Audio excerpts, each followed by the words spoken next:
Hey guys, सो सबसे सबसे सबसे डिमांडेड वीडियो और सबसे खतरनाक वीडियो पूरे यूट्यूब पर। कभी भी ये वीडियो तुम्हें कहीं नहीं मिलेगी, क्योंकि मैंने खुद ने कितनी सर्च मारी है इसके लिए, आज तक कभी तुम्हें कहीं नहीं मिलेगी इस टॉपिक पे video. Important topics from module module में ही मैं तुम्हारे को मार्क करा रहा हूँ कहाँ से एमसीक्यूज आ सकते हैं, कौन से इंपॉर्टेंट टॉपिक्स है, कौन से पॉइंट्स तुम्हें याद करने हैं, कौन से कैसे आ सकते हैं, कितने पॉइंट्स याद करने, कौन से रेलिवेंट है, कौन से रेलिवेंट टॉपिक है। क्योंकि इतना सारा पॉइंट है ऑडिट के अंदर, तो भाई ये वीडियो तो नेक्स्ट लेवल ही पहुंच जाती है। इसलिए मैं बोल रहा हूँ भाई, इस वीडियो को तो लाइक कर दो, सबसे पहले लाइक कर दो, क्योंकि इसमें तो मज़ा आने वाला है। मैं तुम्हारे पास दोनों मॉड्यूल लेके बैठा हूँ। सबसे डिमांडेड वीडियो ये, ठीक है। सो लाइक करके अपने दोस्तों को शेयर कर दो जिनको लग रहा है यार नहीं हो पाएगा, क्योंकि मैं इसमें सीधा टॉपिक्स ही तुम्हें मार्क करा दूंगा, वो रट के जाना आराम से, कोई दिक्कत नहीं आएगी। इंपॉर्टेंट टॉपिक बता रहा हूँ, ठीक है ना। मेरे साथ तुम बुक खोल लो, वरना तो कोई, वो तो ऑब्वियस ही बात है, वरना कोई सेंस ही नहीं रहेगा ये वीडियो डालने का। वीडियो बुक खोल लेना साथ में, और जो भी मैं बता रहा हूँ मार्क करते जाना, ठीक है ना। पेज नंबर मैं तुम्हें तो बताता जाऊँगा, एक कॉपी ले लो, पेन ले लो, मतलब कॉपी नहीं, पेन या फिर पेंसिल ले लो, मार्क करते जाओ, ठीक है ना। जो मैं टॉपिक बता रहा हूँ मोस्ट इंपॉर्टेंट रहने वाले। सबसे पहले अपना 1.5 पेज पर ऑडिटिंग की डेफिनेशन, सिर्फ डेफिनेशन देख लेना, बाकी एनालिसिस तो इतना कोई नहीं है इंपॉर्टेंट, ठीक है। उसके बाद है 1.6 पे अपने 6 पॉइंट दे रखे, अपन को बहुत ज़्यादा इजी पॉइंट है, आराम से रट लेना, कोई दिक्कत नहीं है। इसके अंदर एक चीज़ वो मैं तुम्हारे को, चलो जो स्टडी टिप्स वगैरह है ना, मेरे मन में आ जाती है यार इतना देखकर बताने की, तो मैं क्या तुम्हारे को ऑडिट और एसएम की इतनी शानदार वीडियो देने वाला हूँ ना। सच बता रहा हूँ भाई, अगर मेरे को मेरे एग्जाम से कोई पहले दे देना भाई, मज़ा आ जाता, मैं सारे आंसर सही कर देता, क्योंकि मैंने आइडेंटिफाई कर लिया कैसे क्वेश्चन का पेपर आ रहा है, कैसे आ रहा है, सब पता चल गया। मतलब कैसा फॉर्मेट में वो लोग दे रहे हैं जिससे अपना आंसर गलत जा ही नहीं सकता, और अपन आंसर तो हमेशा सही लिखेंगे, बस वो है कि आंसर पूरा सही लगा, 5 में से वो 4 नंबर दे रहा है, वो उसके ऊपर है, ठीक है। उसके बाद अपन ने देखा 1.6 पेज पर ये 6 पॉइंट, ठीक है। उसके बाद ऑब्जेक्टिव्स ऑफ ऑडिटर, ऐसे 200 मोस्ट इंपॉर्टेंट रहेगा ये, ठीक है ना। इसके अंदर तुम रीजनेबल अश्योरेंस रिपोर्ट देखना, और ये ओपिनियन वाला, इसके अंदर एनालिसिस है, इसके अंदर सिंपल सा लिख रहा है एनालिसिस, एक बार पढ़ लेना इन सेंस, चारों पॉइंट में देख लेना किसकी बात कर रहा है, वैसे इंपॉर्टेंट नहीं है ये, वैसे इंपॉर्टेंट नहीं है, ठीक है ना। ऑब्जेक्टिव्स, ठीक है। उसके बाद स्कोप ऑफ ऑडिट में तीनों इंपॉर्टेंट है। एक चीज़ बता रहा हूँ, बहुत ही जोरदार बता रहा हूँ, क्वेश्चन बताऊँ, ये तीनों लिखने का नहीं आएगा, इसके अंदर से कोई एक, जैसे reliability and sufficiency of financial information है ना, इसके अंदर का पूरा वो पूछेगा, बोलेगा कि इसको एक्सप्लेन करो, मतलब कैसे भी क्वेश्चन में इसका रेफरेंस देगा, और इसके अंदर तुम्हें 3 नंबर में लिखना पड़ेगा। अब इतना याद करना कि 3 नंबर में लिख सको, ठीक है ना। अब वो तुम्हारे को हिसाब से तुम कैसे करते हो याद, वो देखना, ठीक है ना। स्कोप ऑफ ऑडिट में क्या क्या नहीं आता, इसके अंदर तो 3 चीज़ें लिख रही है। ऑडिटर इज नॉट, जो उसके outside domain of it competence, not expert in authentication, और not an official investigation. 3 point simple सी चीज़ है, ठीक है। उसके बाद टेस्ट और अंडरस्टैंडिंग में 3, भाई बहुत शानदार है ये, करना टेस्ट और अंडरस्टैंडिंग में करके जाना, ठीक है। इनहेरेंट लिमिटेशन भाई मोस्ट इंपॉर्टेंट है, जो मैंने तुम्हें एक सच बताऊँ ना, एक चीज़ यार, स्ट्रैटेजी वाली वीडियो ज़रूर देखना यार, इतना मतलब मेरा मन कर रहा है इतनी सारी चीज़ें बताने का, मतलब पहले मैं डाल चुका हूँ भाई, वो जिसने नहीं देखी हो ना भाई, उसको बहुत ज़्यादा लॉस है, सच बता रहा हूँ। लिमिटेशंस इंपॉर्टेंट है, ठीक है। अपने पास 5 फ्यूचर इवेंट्स वगैरह, May 24 के अंदर फ्यूचर इवेंट्स का पूरा रेफरेंस दिया था, और बाकी लिखने थे, ठीक है। फिर है what is engagement, benefits of audit कर लेना, इसमें वैसे ही पूछता नहीं है इतना, बहुत सिंपल छोटे छोटे तो पॉइंट है, ठीक है। पेज पॉइंट 1.18 पे ये जो ऑडिट के बेनिफिट्स हैं इनकी बात कर रहा हूँ, ठीक है, बहुत ईजी है।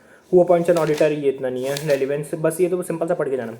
अब है अपने पास 1.22 पेज पर अश्योरेंस एंगेजमेंट ब्रो, इसके ये डेफिनेशन और एलिमेंट्स 1.23 पेज पर तुम्हारे को चारों एलिमेंट्स दिख जाएंगे, एलिफेंट्स क्यों बोल रहा हूँ मैं, एलिमेंट्स दिख जाएंगे, वो याद करके जाना, ये इंपॉर्टेंट है, ठीक है। उसके बाद है अपने पास एक वीडियो है ना, मैं तुम्हारे को बता रहा हूँ, सर्च मारना मेरे नाम से, CA स्टडी अरीना SM, मतलब वो स्टैंडर्ड्स ऑन ऑडिटिंग, उसको मैंने तुम्हारे को एक 10 मिनट कुछ की वीडियो होंगी, सारे ऐसे सारी कहाँ कहाँ किस पे अपन को कौन सी एश्योरेंस देनी होती है, वो सब वगैरह देख के जाना, ईजी क्वेश्चन, ठीक है, वो तुम्हारा हो जाएगा, इसमें से देखने की जरूरत नहीं है। क्वालिटीज ऑफ ऑर्डर देख लेना, ऑडिटर देख लेना, टैक्ट क्वेश्चन ये यहाँ से देख लेना, और ये 3.3 नंबर के लिए याद करना है, ये जो पैराग्राफ वाले क्वेश्चन है ना 3 नंबर के लिए बस, ठीक है। अब ये ऐसे सारी कहाँ अप्लाई होते हैं, ये मैं तुम्हारे को उस वीडियो में ही है, वो देख लेना।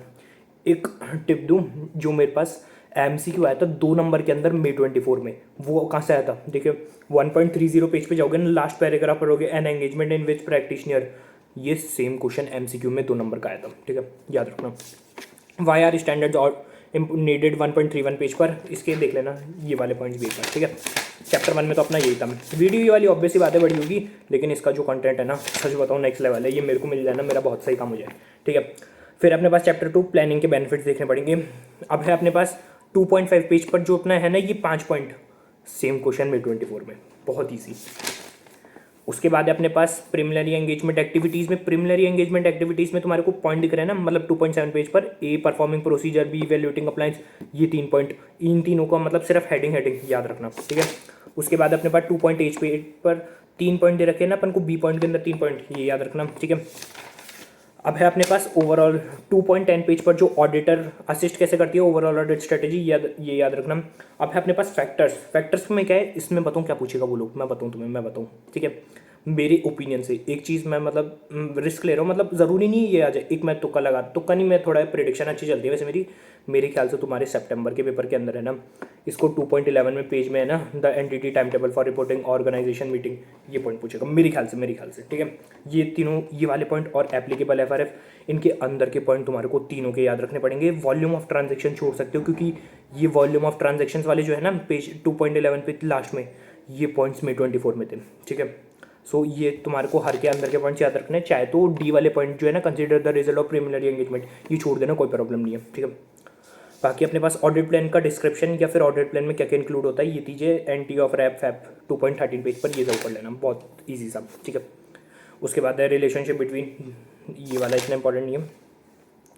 चेंजेस टू प्लानिंग डिसीजन, देखो इसमें एक चीज़ बता रहा हूँ, 2.16 पेज पर आओगे ना, सिर्फ है changes to planning decision during the course, जो अपन ने प्लान करा है, जो स्ट्रैटेजी बनाई, वो कब कब चेंज हो सकती है, 3 चीज़ों में, एक्सपेक्टेड इवेंट्स में, चेंज इन कंडीशन के अंदर, और audit evidence obtain from audit procedures, ठीक है, सिंपल सी चीज़। फिर अपने पास प्लानिंग में अपने पास है 2.17 पेज पर, पहले के 4 पॉइंट ईजी से हैं, कार्ड्स इसकी है।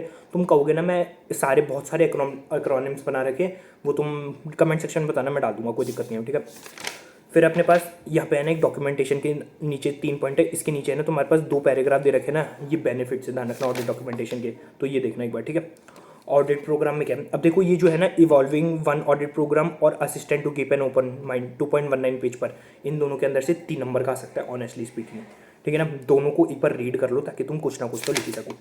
कंस्ट्रक्शन ऑफ ऑडिट प्रोग्राम बहुत ही सा, ये याद करना, ठीक है। उसके बाद है अपने पास एविडेंस कहाँ से आता है, एक वर्ड का है, ये तुम छोड़ सकते हो, कोई दिक्कत नहीं। एडवांटेजेस और डिसएडवांटेजेस भी तुम्हें ऑडिट प्रोग्राम के याद करने हैं, वो इंपॉर्टेंट रहेंगे, ठीक है। ये अपने पास, उसके बाद क्या है, चैप्टर 3, ब्रो सबसे कचरा चैप्टर मेरे को यही लगता है, सच बताऊँ तो ये याद करने में बहुत जोर आता है मेरे को, मैंने लास्ट तक यही रखा था, ठीक है। इसमें ऑडिट रिस्क इंपॉर्टेंट रहेगा बहुत ज़्यादा, रिस्क ऑफ मटेरियल में स्टेटमेंट, इनहेरेंट रिस्क, इसकी डेफिनेशन करो और ये देखो कि ये होते क्या है, सबसे मेन चीज़ है ये होते क्या है, ये तुम आइडेंटिफाई करो, ठीक है ना। एक सेकेंड, तो देखो ऑडिट रिस्क की तुम्हारे को डेफिनेशन, रिस्क ऑफ मटेरियल में स्टेटमेंट की डेफिनेशन, ये सब, ठीक है। उसके बाद क्या अपने पास कंपोनेंट जो है ना, इनहेरेंट रिस्क और कंट्रोल रिस्क होते क्या है, इनकी डेफिनेशन वगैरह और इनकी मतलब होते क्या और डेफिनेशन दोनों कर लेना, ठीक है। डिटेक्शन रिस्क इसके और सैम्पलिंग इसके अंदर, नॉन सैम्पलिंग आता है, इनकी डेफिनेशन और इनका रिलेशन, ये याद रखना, ठीक है। और 3.8 पेज पर what is not included in audit, 2 point है, सिंपल सा ये याद रखना, ठीक है। बाकी अपने पास देखो अब क्या है, उसके बाद है अपने पास देखो 3.12 पेज पर जो लास्ट में तुम्हारे को दे रखे ना, identify the risk, assess the identified risk, relate उसका लाइक्लीहुड वगैरह, वो सब ये पॉइंट याद रखना, ठीक है। और फिर है what is included in wrap, 3.13 page पर what is included in wrap, most important रहेगा, इंक्वायरीज और एनालिटिकल ऑब्जर्वेशन, ये सब। अब मैं बताता हूँ तुम्हारे को एक चीज़, 3.14 पेज पर अपने पास रहेगा, एक सेकेंड, 3.14 पेज पर अपने पास रहेगा सबसे मेन जो ये पैराग्राफ दे रखा ना, ये May 24 में आया था। सो मेरे ओपिनियन में ये नहीं आना चाहिए वैसे नवंबर में, क्योंकि मतलब सितंबर में, सॉरी। सो ये क्योंकि आ चुका है इसलिए, ठीक है, ये तुम छोड़ सकते हो। मुझे क्या लग रहा है आने का, 3.15 पेज पर तुम्हारे को दिखेगा ऑब्जर्वेशन और इंस्पेक्शन के अंदर अपन क्या क्या इंक्लूड करेंगे। सो इसके अंदर जो 4 पॉइंट दे रखे ना, वो मोस्ट इंपॉर्टेंट रहेंगे, इनको मार्क कर लो 3.15 पेज पर, ठीक है। पता नहीं मैं वीडियो जैसे चालू करिए मैं थोड़ा डल सा आ रही है स्किन, कोई नहीं। फिर अपने पास मटीरियलिटी के अंदर एक मोस्ट इंपॉर्टेंट टॉपिक बताऊंगा, वो जरूर करके जाना। सबसे पहले तो अपने पास 3.17 पेज पर ये 3 पॉइंट है, ये तुम्हें करनी है। उसके बाद 3.19 पेज पर ये 4 पॉइंट है कि यूज़र ऑडिटर क्या क्या एक्सपेक्ट करेगा, ये भी तुम्हें करना ही है। परफॉर्मेंस मटीरियलिटी सिंपल सा, ये मटीरियलिटी लेवल से पहले एक अपन थोड़ा सा पीछे लेवल ले रहे हैं, वो नॉर्मल है, ठीक है। उसके बाद 2 इंपॉर्टेंट टॉपिक मैं तुम्हारे को बता रहा हूँ। 3.20 पेज पर तुम देखोगे ना जो डब्बे में बना रखा है, ये डब्बे की बहुत ज़्यादा इंपॉर्टेंट रखते हैं। अरे हाँ, एक और चीज़ बताना, कमेंट सेक्शन में जरूर बताना अगर तुम्हारे को एसएम की भी ऐसी वीडियो चाहिए तो एसएम की भी मैं तुम्हारे को बना दूंगा। एसएम की तो भाई मज़ा ही आ जाएगा, उसमें तो बहुत ज़्यादा इंपॉर्टेंट टॉपिक पता है मेरे को, ठीक है। Using of benchmarking determining materiality factors, ये जो है दे रखे ना एलिमेंट्स ऑफ फाइनेंशियल स्टेटमेंट, ये बहुत ज़्यादा इंपॉर्टेंट है। उसके बाद सबसे सबसे सबसे ज़्यादा इंपॉर्टेंट 3.22 पेज पर जो पहले के 3 पॉइंट है ना, ये पहले मैंने एक प्रिडिक्शन करा था ना, दूसरे प्रिडिक्शन में ये 3 पॉइंट जरूर लेना। ये 3 पॉइंट बिल्कुल आ सकते हैं 3 नंबर के अंदर, ठीक है। उसके बाद है डॉक्यूमेंट क्या करता है, सिंपल सा, ये तो तुम पढ़ लोगे, उसकी कोई दिक्कत नहीं। Materiality and audit risk through out the audit, ये वाला जो है ना 3.23 पेज पर लास्ट के 3 पॉइंट्स, ये भी याद कर लेना एक बार के लिए, ठीक है। Understanding identity and it's environment 3.24 page number पे इनकी हेडिंग याद कर लेना, और इसके अंदर हेडिंग याद कर लेना, और कोई दिक्कत नहीं आएगी इसके अंदर, ठीक है। उसके बाद है मेजरमेंट, इसके अंदर देखो एक और है 3.27 पेज पर, जब तुम्हें दिखेगा ना ई पॉइंट के नीचे की परफॉर्मेंस इंडिकेटर पीरियड ऑन, ये ज़रूर याद कर लेना, एक चीज़ और है, ठीक है। उसके बाद एक और इम्पॉर्टेंट, बहुत ज़्यादा इंपॉर्टेंट 3.28 पेज पर एंटिटी कंटिन्यूस प्रोसेस है, उसके अंदर ऑडिटर किन किन चीज़ों पर प्रोफेशनल जजमेंट लेता है, ये जो डब्बे बनी हुए ना असेसरीज कॉमेंटेबल स्टेटमेंट, मोस्ट इंपॉर्टेंट, ठीक है।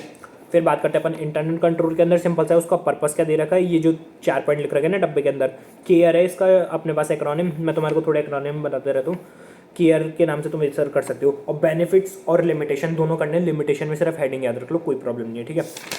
उसके बाद है components of internal control. Components में मैं तुम्हारे को एक शानदार चीज़ बता दूँ, एक शानदार चीज़, स्टार्टिंग के जो 3 पॉइंट है ना, इसके अंदर से ही आएगा क्वेश्चन, मतलब ये नाम तो मुश्किल ही पूछे, इन 3 पॉइंट के अंदर का जो डाटा है ना वो पूछ सकता है ये, मतलब बाकी के 2 पॉइंट की इतने कोई रेलेवेंस नहीं है, ठीक है। फिर अपने पास हाँ एलिमेंट्स ऑफ कंट्रोल एनवायरनमेंट, ये ज़रूर कर लेना, हमारे अटेम्प्ट में मतलब May 24 में नहीं आता ये, तो मोस्ट इंपॉर्टेंट रहेगा, ठीक है। उसके बाद अपने पास है, उसके बाद देखो अपना टॉपिक है मोस्ट इंपॉर्टेंट का 3.39 पेज पर तुम्हारे को फैक्टर्स दिख जाएंगे ऑडिटर के जजमेंट के लिए, मटेरियलिटी ये सब वगैरह मोस्ट इंपॉर्टेंट रहेंगे ये। इसके बाद एक और मोस्ट इंपॉर्टेंट टॉपिक है, देखो risk require special audit consideration 3.41 page पर, ये भी इंपॉर्टेंट है, ठीक है। उसके बाद है आइडेंटिफाई सिग्निफिकेंट रिस्क, इसके अंदर ये ज़रूर करके जाना, greater for significant non routine transaction, greater management intervention, manual intervention, भाई ये आ सकता है, बहुत ज़्यादा इंपॉर्टेंट है, ठीक है। उसके बाद अपने पास ये मेथड्स है, मेथड्स को तुम थोड़ा ऊपर ऊपर से कर सकते हो, इतना कोई नहीं है, ठीक है।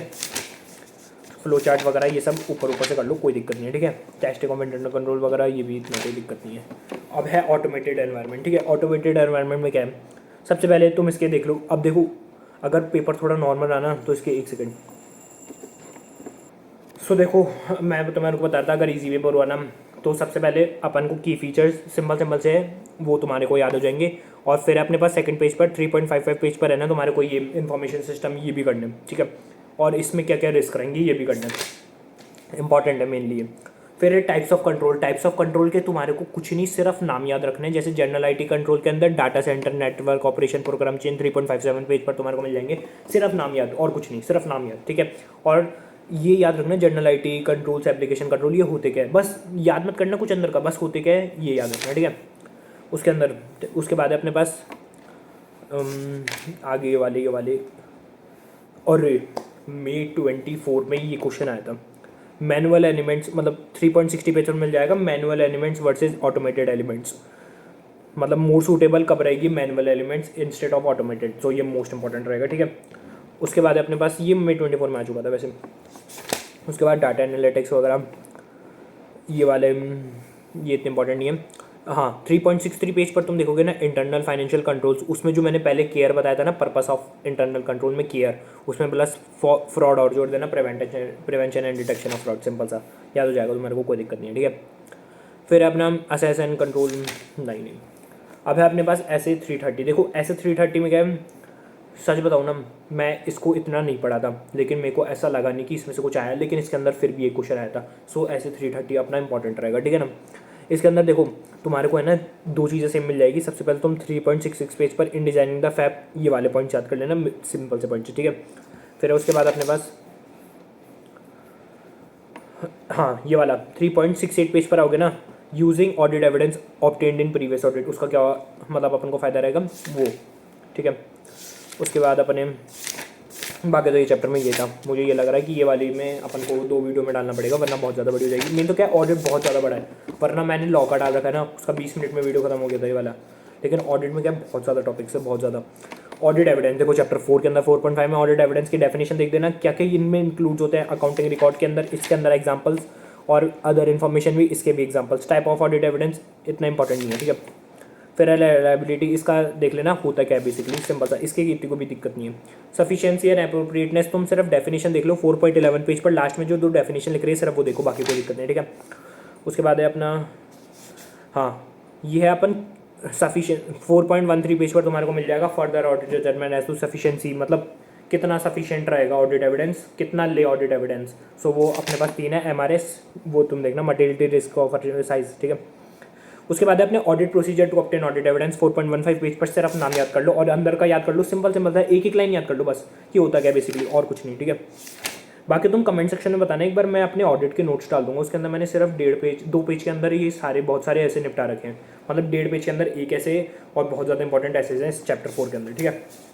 फिर फैब टेस्ट ऑफ कंट्रोल, ये इतने इंपॉर्टेंट नहीं है।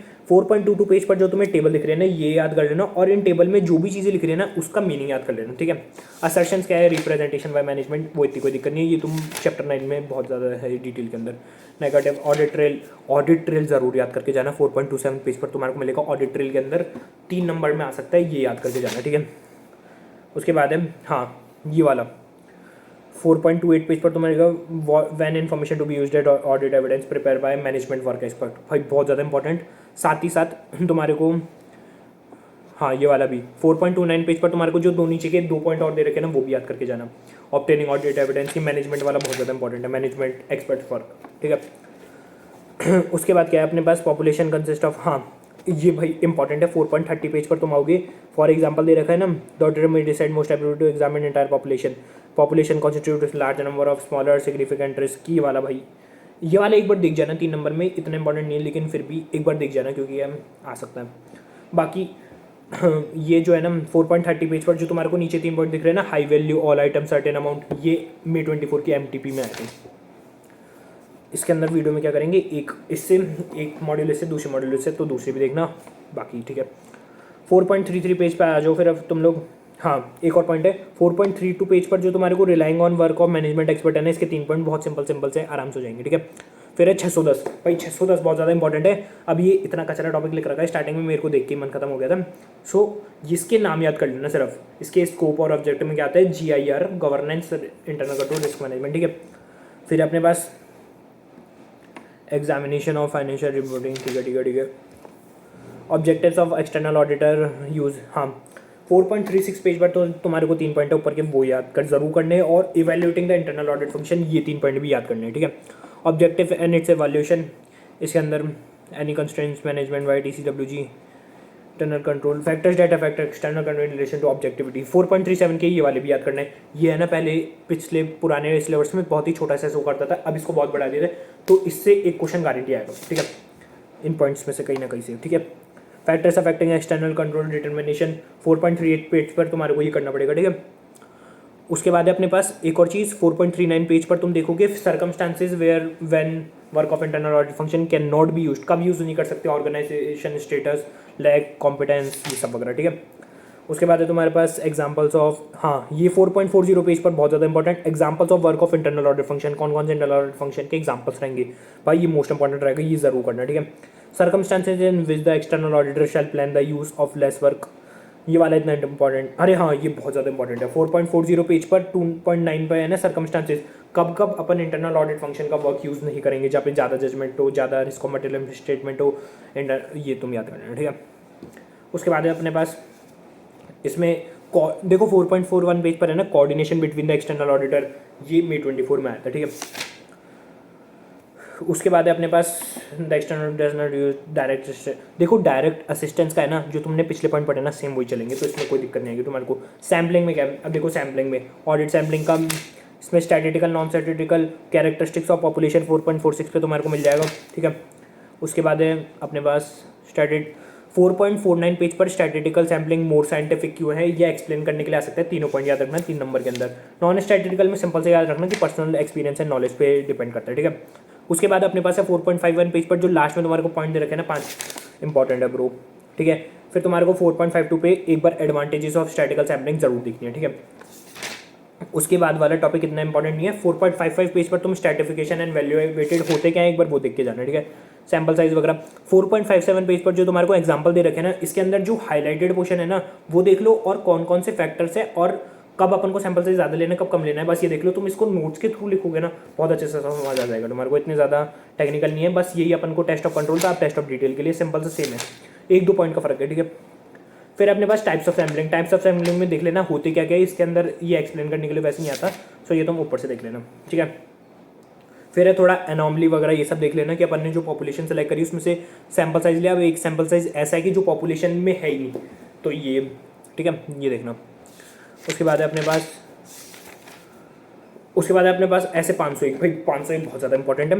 इसका है ना इन्वेंट्री, एक बार है ना मैं तुम बताना नोट्स डालने का, नोट्स मैंने इसके बहुत शानदार बना रखे हैं, ठीक है। उसके बाद है अपने पास 501 के अंदर अपन 3 चीज़ें चेक कर रहे हैं, मैं जो तुम मेरे को याद करना है वो बताता हूँ, ठीक है। सबसे पहले आ जाना तुम इन्वेंट्री में attendance and physical inventory count, जो कि लास्ट 4.68 पेज पर लास्ट वाला जो टॉपिक है वो, ठीक है। उसके बाद है matter relevant in planning attendance and physical inventory counting, जिसका शॉर्ट फॉर्म था विन ट्रिपल, ठीक है, 4.69, ठीक है। उसके बाद है अपने पास केसेस है इसके अंदर कि अगर देखो इसके अंदर जो 4.70 पेज पर है ना, जो ऊपर के 3 पॉइंट मतलब वो तो उसके ही है।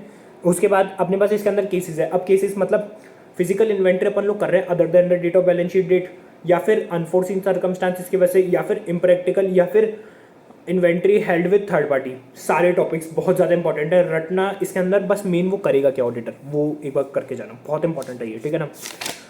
पूरा ऐसे ही यहाँ पूरा इंपॉर्टेंट है। लिटिगेशंस एंड क्लेम्स के अंदर ये 501 सच बताओ ना पूरा इंपॉर्टेंट है। 4.73 पेज के अंदर भी तुम्हारे को ये याद करने पड़ेंगे। List of litigations and 4.74 page पर जो तुम पॉइंट्स पढ़ रहे हो ना, ये May 24 में आए थे, और इस बार हो सकता है तुम्हारे पास ये आ जाए इन सर्टेन सर्कमस्टांसेस, मतलब 4.74 पेज पे auditor determine matter is significant और कॉम्प्लेक्स, ये सब वगैरह, ठीक है।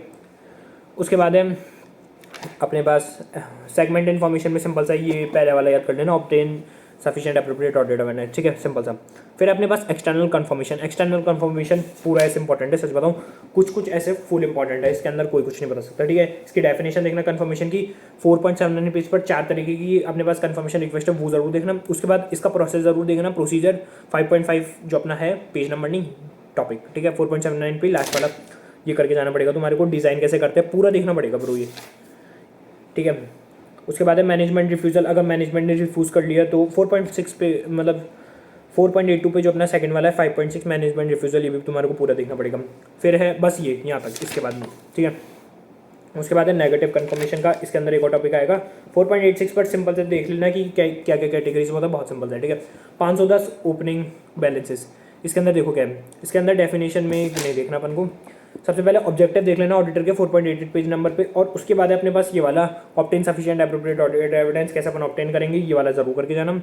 उसके बाद है डिपेंड अपॉन सच मैटर्स, हाँ भाई ये तो मोस्ट इंपॉर्टेंट रहेगा। 4.89 पेज नंबर पे तुम 6.5 वाला टॉपिक है ना, nature and extent of audit procedures, इसमें तुम्हारे को 4 पॉइंट दे रखे ब्रो, मोस्ट इंपॉर्टेंट रहेगा ये, ठीक है। उसके बाद तुम्हारे को रहेगा, बने हुए तो हो ना तुम अभी तक वीडियो पे, क्योंकि भाई बस लास्ट है अपन ये वाला और 6 वाला ये वाला और देख लेंगे, बाकी हो जाएगा, कोई दिक्कत नहीं है, ठीक है। मेन तो क्या है ऑडिट बहुत ज़्यादा बड़ी, बहुत ज़्यादा, इसलिए अपन को टाइम लग रहा है, ठीक है। रिलेटेड पार्टी के अंदर तुम्हारे को सबसे पहले डेफिनेशन देखनी पड़ेगी क्या होती है। 4.93 पेज पर जो डब्बे में बना हुआ है ना, ये भी याद करके जाना, ठीक है। फिर अपने पास रिलेटेड पार्टी में अपने पास है ये वाला, फॉर एग्जांपल दे रखे ना 4.94 पेज नंबर पे, ये इन्फॉर्मेशन सिस्टम में भी इनफेक्टिव, ये वाले, ठीक है। उसके बाद है understanding the changes from private, कोई दिक्कत नहीं है। नेशन देखो एक और चीज़ है 4.95 पेज पर ये देख के जाना, ये अपने पास 3 पॉइंट दे रखे ना, identify account disclosure related party transaction, ये सब वगैरह, ठीक है। और बाकी 4.96 पेज पर जो तुम्हारे को ये दे रखे ना, इसके अंदर कोई भी तुम 6 से 8 पॉइंट याद कर सकते हो, बहुत सिंपल से। बाकी अपने पास ये हो गया अपना, और चैप्टर 5 वगैरह जो है ना, देखो एनालिटिकल प्रोसीजर्स का क्या है। एनालिटिकल प्रोसीजर सिंपल सा है, अपन रिलेशनशिप स्टडी करते हैं एक फाइनेंशियल डेटा और नॉन फाइनेंशियल डेटा के बीच में। इसके अंदर तुम ईजिली देख लेना, इसके ऑब्जेक्टिव्स वगैरह देख लेना थोड़े। अभी अपना बहुत ज़्यादा वीडियो हो चुका है, तो अपन बाकी आगे वाले चैप्टर में, आगे वाली वीडियो में इसका पार्ट 2 में बना दूंगा, क्योंकि बहुत ज़्यादा बड़े टॉपिक्स है। सो अपने जो चैप्टर 5 और 9 है ना, वो मैंने भी नहीं करे थे, इसलिए मैं उसका नहीं बताऊंगा। लेकिन जो दूसरी वीडियो के एंड में मैं तुम्हारे को इस चैप्टर 5 और 9 में मैंने क्या क्या करा था, मतलब ऐसे नहीं पूरे छोड़ दिया था, कुछ चीज़ें करी थी जो इंपॉर्टेंट थी, तो वो मैं तुम्हारे को अगली वीडियो के अंदर एंड में बताऊंगा।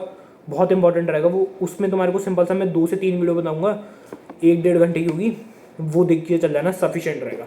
तो यही था इस वीडियो के अंदर। अगर भाई लाइक तो ज़रूर कर देना यार, बाकी तो तुम्हारी मर्जी है।